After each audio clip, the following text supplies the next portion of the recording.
Okay gang, so hari ni kita ada Weldy MIG Bodywork ataupun dipanggil Pro Sport. Alright gang, so jom kita tengok proses untuk kali ni.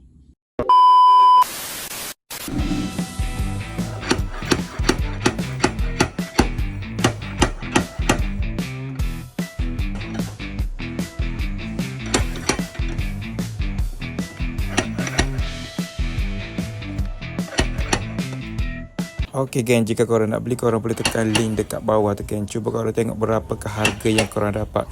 Benda ni memang consider untuk korang buat kerja DIY dekat rumah. Memang terbaik gang.